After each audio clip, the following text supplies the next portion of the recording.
Hello and welcome to the Lofty Entrepreneur Podcast. I'm Tanisha Coffey, aka the Lofty Entrepreneur. Thanks for joining me.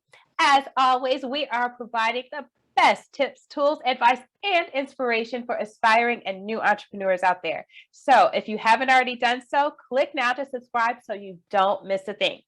Now, today's show is part of a special series I'm doing with some of my fellow co-authors of the book, The Fearless Entrepreneurs, Fear Less, Be More.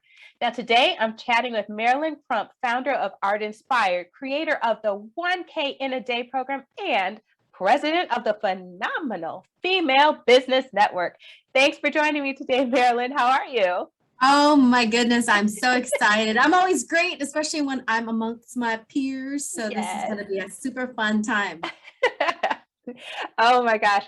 Okay, so I read your chapter in the book, and there were a few things that stood out to me that I want to talk to you about. But first, give everybody, kind of a little bit a teaser about, you as an entrepreneur. Tell us a little bit about your journey. Well, my journey has been just amazing, really. And first of all, I just want to credit everybody who's been supportive, especially my amazing husband. So shout out to Kenny Crump. Now, my journey actually started in the Philippines. My mom had a shop there. And so she was pretty entrepreneurial, but we were not like rich. And in certain countries, right, you're either poor or you have money. And we were the ones without the money. So, so I grew up not really understanding a whole lot more than that, other than my mom tried. And then we moved here to the United States when I was 7. And then fast forward, my mom actually would, hire me out because I have like many talents. And one of the things I really love to do is sing. And so I would get hired for birthday parties. I was like, wait a minute. So you can make money in all these different ways.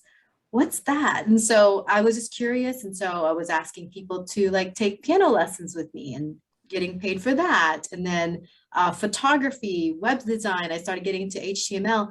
And so by the time I got to college, that was consuming my brain. Mm-hmm. So I was thinking I don't want to work for anybody. Is this possible for me to just be an entrepreneur, straight up? So that's what I was doing. So before I graduated college, I created ArtInspired, which has been my brand since the year 2000. So 21 years later. 21 years.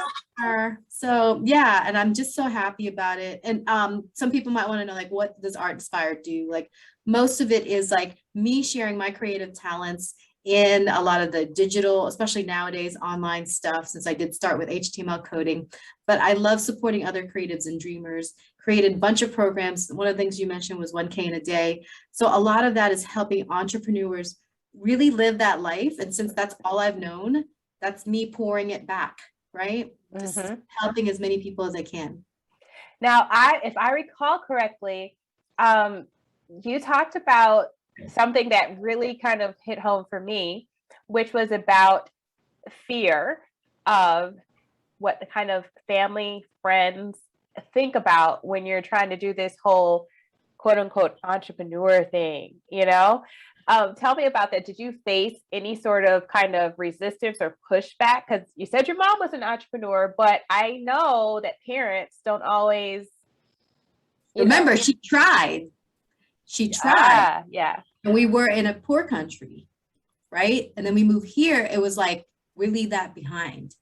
We're going to do what people do in America, which is work hard, work overtime, you please the boss. She totally left that.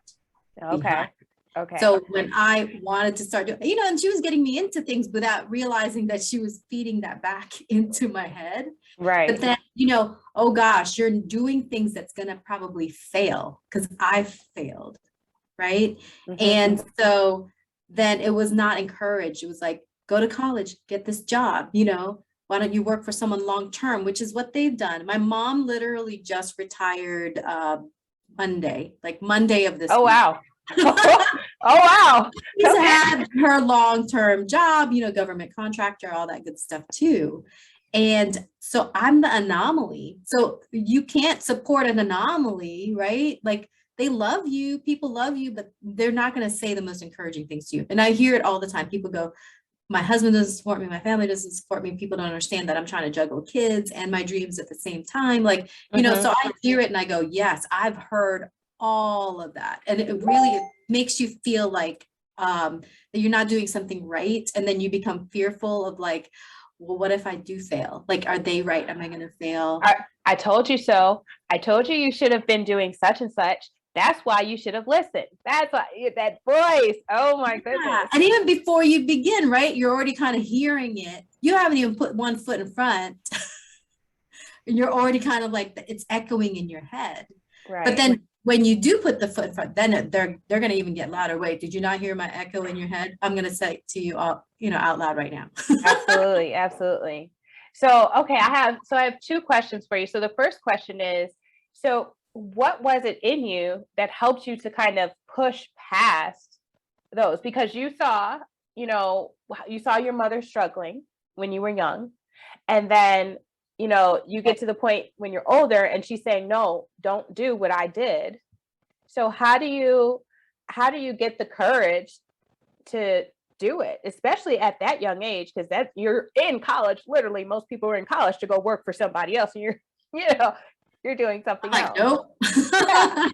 Well, what I found was I love to read. And when you were my age back then, like you had to read books on how to HTML code. There wasn't Google. Like we had dial-up Netscape.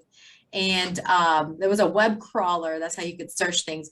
Like Google wasn't this big thing where you can find information. So you still went to the bookstore. So go to the bookstore and like go look up stuff. And, at the bookstore, there's other things happening in there, right? Like the book, Rich Dad, Poor Dad. So one of the things that I read early on, right before college, was that book.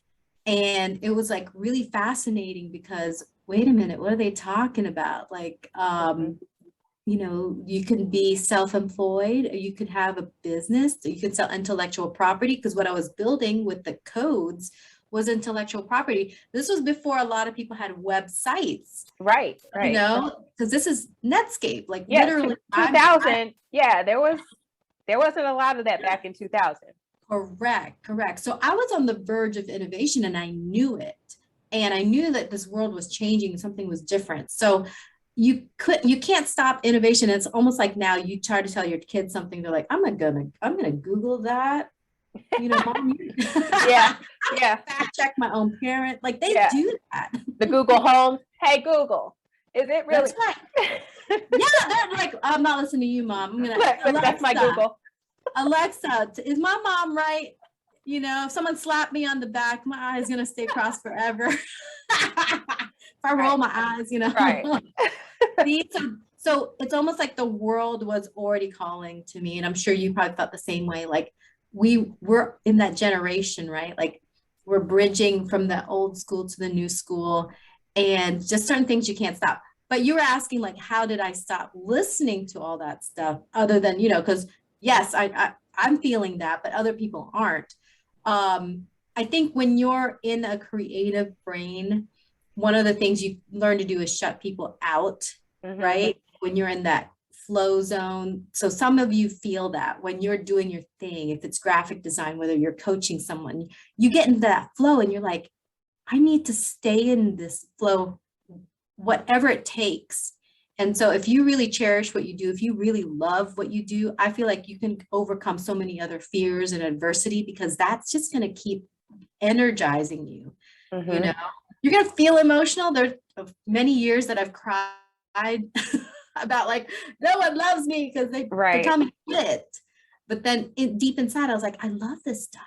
Like, I can't imagine doing anything else. So I have to make it work. Right. Now I'm curious, in retrospect, I know you were young when your mom, was doing her business, but from the adult perspective, from what you can remember, was she actually failing at it? Or was it just, as an adult, you have all these other responsibilities and other things to do. What do you think? Because to me hearing your mom being an entrepreneur, especially in a country where there's such a huge, gap between the haves and the have-nots. I mean, do you think that she, in your entrepreneurial mind, how was she doing? I mean, I understand that it was tough and you needed a change, but just isolating it, was she actually doing fairly Tanisha, well as I've an never entrepreneur? had anyone ask me that. That's such a beautiful question that you're asking. And what I love that's bringing it up for me is that I thought she was the neatest person in the world when I was a little kid. Because she would take me to these little like markets and we would buy stuff because hers was like a little store, like a corner store. Like there was little garments for kids and like she'd sell little makeups and things like that. I just thought it was fascinating watching your mother, like, put the Right. count together and things like that. And now as a grown up and being in my business, I'm like, she was so brave. And wasn't that amazing? Yeah. I would, if I could have coached her, like I'd go back in What would time. you tell her? What would you tell I'd be her? like, girl, you have great ideas. Keep it going. Right? Yeah. Like, I think when you don't have enough people around you, and she probably did not. My dad was overseas here in the United States. So, I think it was, you just try stuff. But again, when they moved over here, and here's the thing, and I don't like to like be saying anything divisive, but you move here, you're a Filipino, you have a very thick accent and you don't know the language as much. Do you really feel like you're going to successfully run a business here? Most people probably don't, Right. unless So they have like that support, Right. But you leave that behind. But if the culture's not supporting you, and this is in the 80s, right? We moved here in the 80s. Would an immigrant at that point really feel like she could do it? Maybe now because there's internet to tell you can, but that in that part of life. So meaning there was no alternative. You don't move into this country without money and assume you're going to be an entrepreneur, a female Filipino entrepreneur of color, right? Like you don't, right. You That's do that in the 80s. So I understand the context of where she was at. But that also, when you move into a new country, you're going to have all this fear. And some of that you try to like, maybe inadvertently, you're passing those fears off to your kids because you're like, look, we're visitors here. We didn't come from here. We still don't know the language here. Be careful, don't talk to that person or don't do that, or this is what's expected. And you don't see like females running businesses in the 80s. You don't see people of color doing a lot of things back then. So I can imagine, like my mom's first thing that she did here was to be like, she would volunteer at the school to be near us, but one of her first real jobs was a seamstress, because that's what a lot of the Asians were doing in the country. But just think about that, we transition. So some people might be, their fear is they want to move to a different country and start a business right now, right? So I think we have it a whole lot better in this day and age. So it's good. So I am very thankful for, all the sacrifice that my parents made to come here, all of our parents, the sacrifice they've made to just like succeed in the workforce, right? Especially our mothers. Because I think that's pretty amazing what she was doing. Now, again, the thing is that I think stories of entrepreneurship are timeless, because the reasons that people become entrepreneurs vary. I don't know your mother's story. I don't know why she became an entrepreneur. I don't know if it was choice or necessity, just like survival. But the reality is every entrepreneur goes through that. Every entrepreneur has some point where they're working hard, and they might not be making that money yet. There's that time. And then there's times where people will make money and they might just be making do, but guess what? People in corporate are doing the exact same thing. They're just making do, some people corporate or, non-corporate, but, working for somebody else. So I, just kind of hearing that story, the fact that she was an entrepreneur, a female entrepreneur in the 80s, in a country where, there was less opportunity, I got to give her, a round of applause, just for doing that. And then also for you for kind of being able to kind of take the nuggets in that she instilled in you, whether she wanted to or not, to be doing everything that you're doing, because like, you're just like phenomenal, with everything you have going on with your business. But I want to talk about this whole kind of rejection being part of the process. That was something that really stood out to me in your chapter, and you talked about that. Tell me a little bit more from your vantage point, because I wholeheartedly believe in that. So rejection, I mean, there's just there's rejection that you might face with the people that care about you, but then also like in the business world, there's rejection all the time. One of the things that I've been able to do with my freelance career, I had a mentor who she passed away in 2008, but before all of that, she was teaching me a lot about the Hollywood industry, because she had a casting director. She was a casting director in Richmond, Virginia. And so rejection was kind of part of that process. Yeah. And so I would watch that, people audition. I was auditioning myself, there was all these things, and you kind of start relaxing. The more rejection you face and it doesn't kill you, you kind of go, oh, yeah, there's a lot of these to come. I shouldn't take them personally. Like they're all going to build me up in some way. And so I don't know, maybe I've always been positive. Maybe I've been born positive, but little bit of rejection. Yes, it will sting. Like it's like a slap in the face when you get rejected in many different ways. But when you start kind of seeing the other side of that, like, okay, maybe they rejected you for different reasons. Maybe it's all in their head why they rejected you. Or maybe you really did need to polish this better. You really need to be more prepared, and that's why you were rejected. I always try to figure out why did that happen, and how can I change the next time, or can it be changed? So it's almost like living in that moment. So I love practices. You're talking about rejection is an emotion, right? Or I mean, we have a emotional reaction to that. And, I'm so happy to have met people, even in college. Like our dance professor was all about looking at the world as being in peace. And he was the first to introduce yoga to me, right?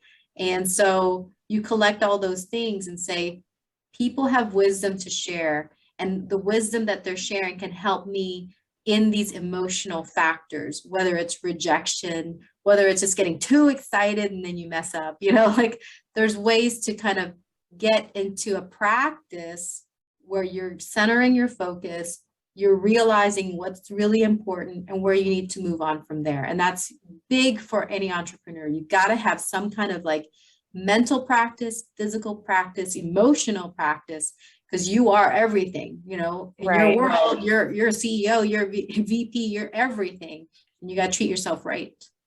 So one of the things that I liken it to when I go through those kind of rejections is, you remember those blow up dolls back in the day that you could you could punch them, and but yeah, exactly. They, you could hit it so hard and it would just boom, hit the ground, but then it would pop back up. And sometimes I'm like, I'll tell my husband, that's how I feel some days when certain things happen, maybe it's, I think I'm going to get a new client, and, everything's going well. And then the kids bust in, and true story, kid busts in saying, "Mommy, there's glass all over the floor," in the middle of me trying to close a client. And I'm like, I gotta go. There, moments like that, or, just days where it's like you're grinding and you're putting in all this work, and you think that all this effort you're doing is going to be the thing that's going to just completely, shift your course the way you want it, and it doesn't happen. But the thing is you have to be, as an entrepreneur, you have to be that person that can spring back up, just like that doll.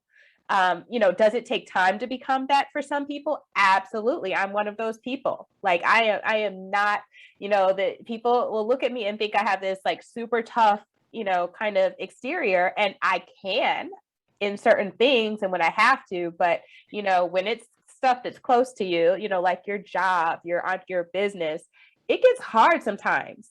Oh, yeah. To keep having to get back up and redirect and pivot and all that. But that is part of the journey. And each time, I talk about it in my chapter in the book, it'll hit you, it'll knock you over, but then you get back up. And at first it may take you longer to get back up, but then eventually you do. And then the next time it takes less time. And then the next time you may not get knocked down as far. And then eventually you get to the point where the things that used to knock you all the way down when you first started, you shrug off now. And now it's bigger things, maybe it takes bigger things, So, yeah. So. Well, no, I like that you said that. And that's a great analogy. People can really get more resilient that way by knowing that they can always get back up, right? And it's almost like, to me, and same, I'm going to echo what back to you, because there's people who might be watching this that go, oh, I know Marilen. She always got it together. She's smiling all the time and she's winning all the time. But behind all those wins, right? And you know this, like, that win that you see finally happen, there was maybe like 100 rejection and losses for every one win. And you think about that, right? And so you don't see that because intentionally, like, I don't want to dump all of the frustration to other people. That's for me to deal with, right? But, if we're going to have an honest moment here, that happens all the time. And that's why I gave my husband the shout out as we began this, because, I used to be in a different kind of marriage. We weren't perfectly matched, it just was not the deal. This guy is my best friend. You got to have a best friend. It doesn't have to be your husband. Does not have to be your husband. Okay. It can be somebody else. Could just be your sister, somebody who believes in you. But guess what? When those days happen, which is a lot of those days. Okay. I have to go to somebody else and release it, because keeping it inside, just faking it, is not for me. And it's not, I know it's going to just tear me up inside, and I'm not going to really deliver what I can deliver. So there has to be a release somehow. And normally if somebody is there, like, just wrapping you up in understanding, it's the best gift ever, right? If you don't have that, there's other ways to do that, but I recommend doing that. And then, just in that factor that you're having to, like, build up in that punch in the gut that you were talking about. Like, it's almost like when we're parents, right? We can't quit being parents. I have 5 kids and my oldest is turning 18, turning 18 in January. Oh my gosh. The way kids reject you is like the worst feeling. Like, anybody else can reject you, but when your teenager rejects you, it's like, what in the world? Like, what can I do with my life? Like, I'm worthless than you. Like, no one can make you feel so small than your children. I'm just telling you. So, oh my God. So I have that to look forward to. Okay. Prepare. And so that teaches me, like, because I find that if anything's important to you, you're going to have feelings about it. We're not robots, right?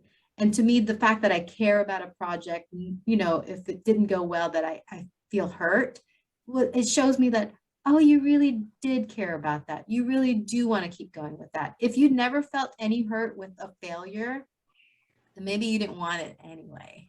Right.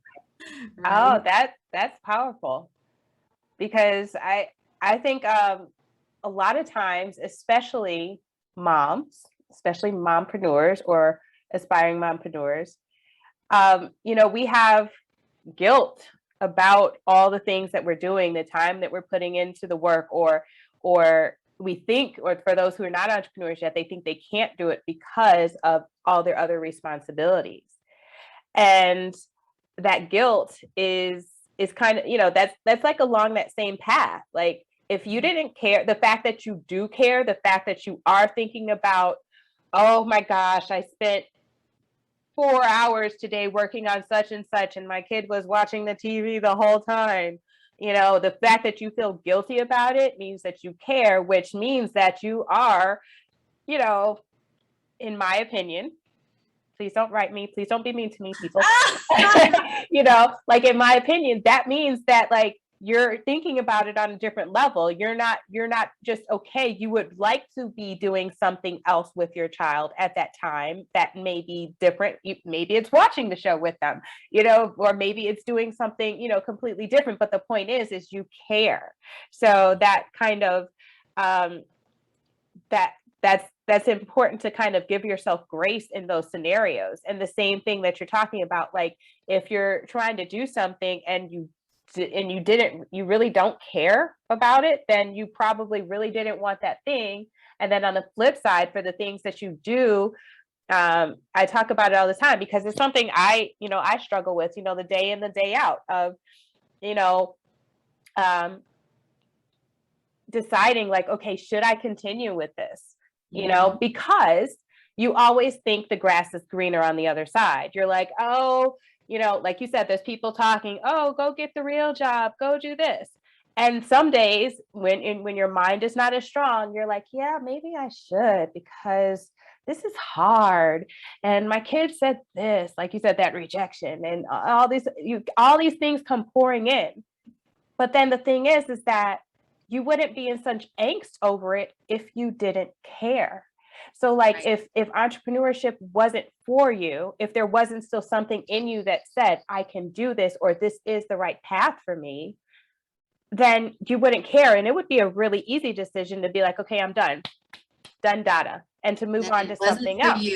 Exactly. But, if you're in that moment where, I said it earlier today, like if you're at that point where you're asking yourself, man, should I keep doing this? Then I think really that's not the right question to be asking yourself. You should be asking yourself, do I want to do the alternative? Because then that kind of puts things in perspective. Like if you prefer the alternative than what you're doing, then you have your answer. But if you don't, then you need to put your big girl, big boy pants on, whatever it is. Take your moment to be, knocked down, and then figure out how you're going to get yourself back up, to figure out what you did, what you need to do differently to improve. Why did you fail? Why, was it really a failure? Or was it just your perception of a failure because you didn't reach a certain goal, but then you neglected to look at where you started to give yourself credit for what you did do? Oh my gosh. Okay. I'm sorry. But no, girl, you're saying a lot of great things, because you were talking about, should I go back to what I know? Like I never had that. Right. So when people say that, I'm like, what's that? Like, oh, you mean work for someone? I don't know. So I can't help you there, because what I see is that people have like the experiences that they brought into the entrepreneurship game from working for somebody. And if you've never had that to begin with, then there's nothing to really like go back to in that thinking mode. So what I tell people is that you got to leave that whole world behind, because that whole, like, I got to meet a quota, I got to meet an expectation, all these other people's expectations, like that was probably way tougher for those who've had a boss, had a job, you know what I mean, to get rid of that pace. Because you just talked about maybe some mompreneurs feel guilty for 4 hours of work, but think about it. If you worked a 9 to 5, you have to commute to work, have to be there from 9 to 5. And then you're tired and grumbling about something maybe you don't even have a passion for. So what are your kids observing? They don't see you all day. And then you're complaining about your work. So what's worse, right? Like an entrepreneur who's like, I got to really build my name, because my name is my reputation and the way I feel like confident about who I am. And then my kids see that. And then, you have like that interaction with them to say like, I'm doing what I can to stay home with you, even though I might be in a different room locked away. Right. This is like my love language. So when they're old enough to speak the love language, they go, oh, look at what my mom's doing for us. Right. Instead of like, she hates that job. Why is she there? She's always complaining about her coworkers and her boss. Like, I don't get it, and then they just learn a whole world of like complaining and gossip and like settling. I wouldn't want that for my kids that I'm raising. And speaking of kids, like, I have 5 kids, right? And you heard about the older one. Bless you. Yes. Thank you. And then, a prayer for you right now. Let me send a prayer for you right now. And they are super blessings, but guess what? Like our twins, they're 6 and they're on the autism spectrum. Like they don't communicate with us. They have their own kind of language, and there's certain things that they can't articulate, but then that's an extra level, right? Like when you have special needs kids and 5 kids, twins have that same thing, and you want to communicate with them. So you know, sometimes people see that scene and they just go, wow, how do you handle that? You know? And again, you just really need a good support system, but in their own way, they have a different expectation from me, right? That we get to have those moments where I'm into their world for that moment, then they start respecting me for my world. And so everything's relational. You can make sure that you're always communicating, and I don't care what kind of way, like, you know, even with my special needs kids, right? You know, we can communicate the fact that when mommy sees you, mommy's eyes are lit up. And she's all like, I'm just gonna squish you all day. Yeah. And they're like, okay, mom, you've squished me enough. I'm gonna go do my thing. Right. So it's quality versus quantity. That's what I tell the moms out there and the dads out there. Absolutely. You know, and you can't measure up a normal. There is no normal. Whatever your normal is, what you commit to doing. Yes. Yes. I think that's hugely important, because I think if someone were watching my world, you know, on a day, now it's not like super exciting or anything, but there sure can be some loud chaos, you know, just in trying to have a day of work. But and from the outside looking in, somebody might be like, that is just not working. But it's just not working how you work. You That's know, right.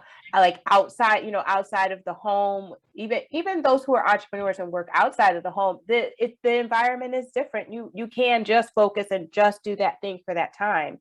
I mean, I'm a homeschooling mompreneur, so my kids are always here, you know, so it's always a challenge. There's rarely times when I'm doing things, you know, straight through, but I get things accomplished, and my children are educated, and I do get to spend that quality time with them sometimes. Sometimes it's saying, okay, you know what? I can't focus because y'all keep coming in here, you know, asking me for this, that, and the other. So maybe that's the universe saying, take a break. Let's go play with some Legos. Let's go to the pool. Let's do a quick cooking lesson because you're hungry anyway. So you, so that's right. That's right. You know, like, so and even that, even if you're just like, no, you know, like I'm gonna come out, but I have a headache. Like, you're allowed to be human, right? Yeah. Like certain days where I'm just like, oh, I forgot to eat. So I'm like, okay, what did you all not eat? I'll eat that. You know? Yeah, exactly. Bring me the rest of you. I know you didn't eat all that lunch. Bring it here. Yeah, exactly. And then I don't look like this. In between, you know, my hair is like, and I throw on my most comfortable t-shirt, you know, like you do what you do. And what was beautiful about this past 2020, right, is that everybody got to experience what some people call their normal. You know, like you said, kids home, getting homeschooled, you know, and people go, so this is what it's like to be a stay-at-home parent. Right. Everybody was home. Everybody was home. And I'm like, what a gift that was for people to have at least that taste of that perspective. So I think now, if you're out there, people see that, they're like, oh, that looked like my pandemic household. So, so I appreciate that, mama, now. Yeah, definitely. Well, this has just been amazing, you know, being able to sit down and chat with you. So I appreciate you so much for taking the time out to do that with me.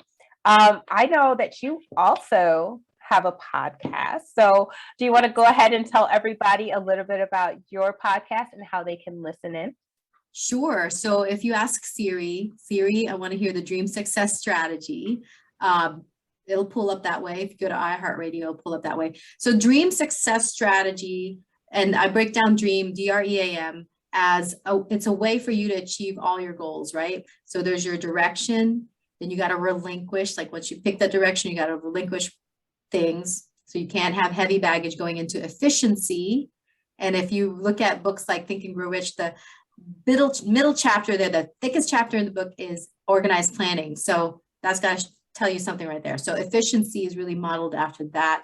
And then action, inspired action, where you're really kind of now doing the thing because now you're efficient. You've gotten rid of the baggage. You know where you're going. Then you can take action. and then momentum. So I like exploring all those different points. I like meeting people who are working on their dreams like you, and really who are people who are inspirational about it all. So in the podcast, there's interviews from other people that I just admire and respect, other authors, creatives, etc. The first season was more me breaking down all the philosophies and talking about like how you weave the whole dream success strategy into your life. And then this next part that's coming out is all about like, these are people that I feel like they've attempted all of these wonderful things and they've learned from it and they're now sharing it, right? So thank you for sharing your journey with everybody out there. And the more that, you know, we are all kind of like interconnecting and showing up for each other, that's beautiful to me. Like the people who just won gold, you know, they got to share the gold medal. Yeah. That, you know, gives you the chills. And I think like, what if the world shared more medals together, right? And like, it wasn't always about like, who's the best in the competition, stuff like that. Like we took care of each other. We understood when people get to their limits, like, you know, and if they have to like rest for a minute and still be there and say, we still respect you, right? You don't have to be perfect all the time. We'll still be here to support you when you're ready. I think that that's just the most beautiful thing. So hopefully I'm expressing that in my podcast. I know you're definitely expressing that in these interviews as well. So I just appreciate that. Awesome. Awesome. Well, I want to thank you so much again for your time today. I appreciate you. Those of you who are watching and listening, you can read Marilen's full story and mine too in the book, The Fearless Entrepreneurs, Fear Less, Be More. Please visit thelofttyentrepreneur.com/The Fearless Entrepreneurs to grab your copy. Thanks so much, Marilen, for joining me. I will talk to you again soon. Thank you. Bye.